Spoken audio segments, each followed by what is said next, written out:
Bueno, y vamos a conversar de este interesante tema con Camila Toich. Ella es la directora ejecutiva de Patagua. ¿Cómo estás, Camila? Muchas gracias por estar en el programa. Hola, gracias a ustedes por la invitación. Camila, es un tema súper interesante, muy amplio de conversar y mira, acá tengo algunos apuntes y lo primero que quiero plantear en la conversación es lo siguiente. ¿Cómo podríamos graficar o cuáles son los principales beneficios o servicios ecosistémicos de los humedales, por ejemplo? Los humedales prestan un montón de servicios ecosistémicos, entre ellos la absorción de aguas lluvia, que en el fondo actúan realmente como esponjitas, que evitan por lo tanto que sobre todo en entornos urbanos se produzcan inundaciones. Captan agua y la liberan de manera controlada. También durante ese proceso permiten infiltrar, o sea, que el agua ingrese a las napas subterráneas, con eso recargamos las napas de las cuales en muchos casos extraemos el agua potable. Y también tienen un montón de servicios del tipo cultural, por ejemplo, se realizan prácticas en ellos asociados a pueblos originarios, también aportan belleza escénica, aportan hábitat para nuestra flora y fauna nativa, en fin. Sí, eso es sumamente importante, genera identidad en muchos territorios como tú señalabas anteriormente. ¿Cómo podemos gestionar mejor la presencia de estos humedales, sobre todo cuando están en medio de las ciudades, Camila? Sí, los humedales hoy día por suerte están protegidos en entornos urbanos. Tenemos una ley que los protege y que también promueve su uso sostenible, entendiendo que podemos optimizar todos estos beneficios, por ejemplo, incorporándolos a las redes de gestión de las aguas lluvias, pero eso significa también entender qué capacidad tienen los humedales hoy día de recibir esas aguas, de depurarlas y en el fondo no abusar de esa capacidad, sino que también ayudarlos a cumplir esas funciones. Para eso también se pueden potenciar a través de algunas otras soluciones complementarias que llamamos soluciones basadas en la naturaleza y que buscan de alguna manera replicar este funcionamiento de los sistemas naturales a través de elementos construidos, pero que también cumplen funciones que actúan con esta lógica ecosistémica. Entonces apoyan esta función, por ejemplo, de limpiar las aguas que entran, que se recibe de la escorrentía urbana antes de que entren a los humedales para no sobrecargarlos con contaminantes, o que permiten también recibir un poquito de esta escorrentía y apoyar esa infiltración previo al ingreso a los humedales, en fin, como amortiguar un poco.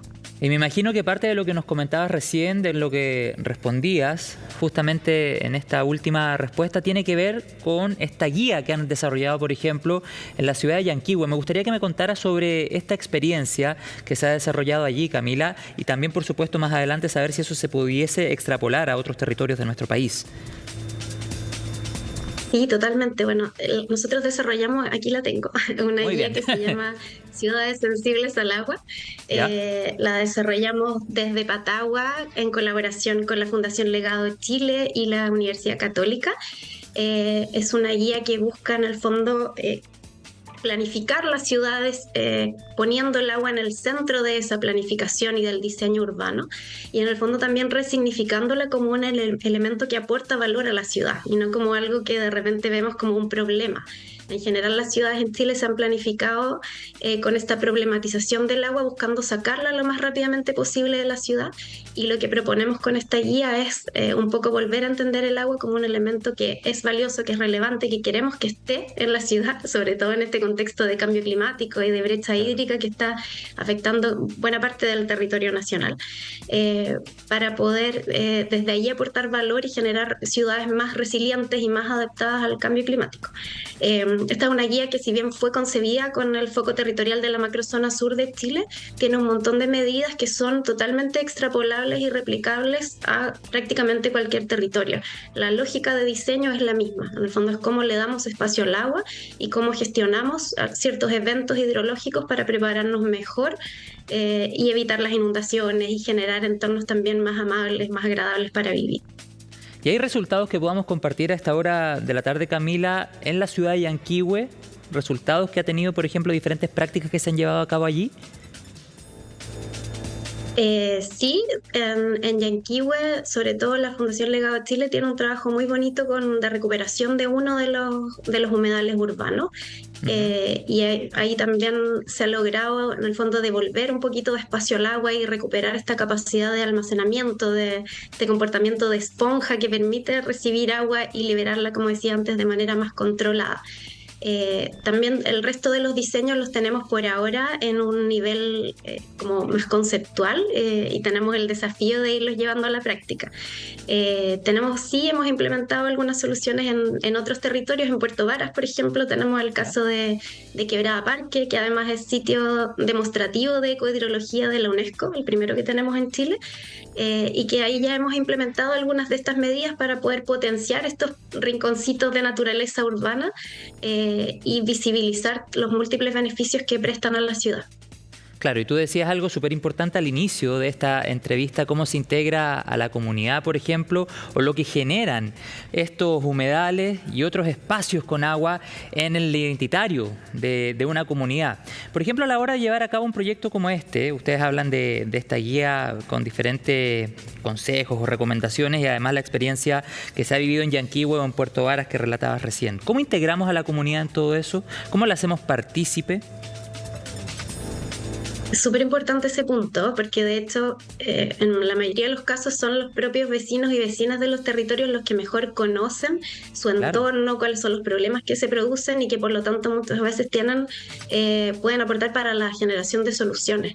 Entonces lo que hemos hecho nosotros es generar instancias de trabajo participativo para recoger esas visiones en los diseños de las soluciones y también incluso en cosas bien técnicas, como para diseñar estas soluciones se requiere construir modelos hidráulicos y esos modelos en muchos casos requieren una calibración y un conocimiento que viene de la misma ciudadanía, donde entender qué es lo que pasa en determinados eventos, hasta dónde llega el agua, hasta dónde nos inundamos, etcétera. Entonces para todo ese tipo de cosas es súper relevante el poder vincularnos y generar esos espacios con la comunidad. Y lo último que te quiero preguntar, Camila, un ejemplo concreto, una plaza, por ejemplo, ¿también podría cumplir esta función? Totalmente. Una plaza y un montón de otros elementos del entorno construido. Las plazas, por ejemplo, si se pueden implementar algunos elementos que permitan contener agua, por ejemplo, jardines de lluvia, o también se puede trabajar con la topografía. En el fondo, en vez de generar un espacio totalmente plano, se pueden generar ciertas concavidades de manera que cuando no hay lluvia, ese es un espacio súper habitable, disfrutable por la comunidad. Claro. Pero cuando llueve, ese espacio más cóncavo es inundable y por lo tanto puede almacenar agua e impedir que eso llegue a zonas donde no queremos que llegue. Puede infiltrar, en fin. Y eso tiene que ver con el tratamiento que hacemos del espacio, como te digo, del manejo de la topografía y también con el manejo de los pavimentos o de la permeabilización o no permeabilización que generamos en esos espacios. Cómo vamos generando para que el agua pueda infiltrar, pueda llegar a las napas y no generar problemas, no generar inundaciones. Entonces, casi cualquier elemento del entorno construido puede diseñarse con esta mirada del diseño sensible al agua.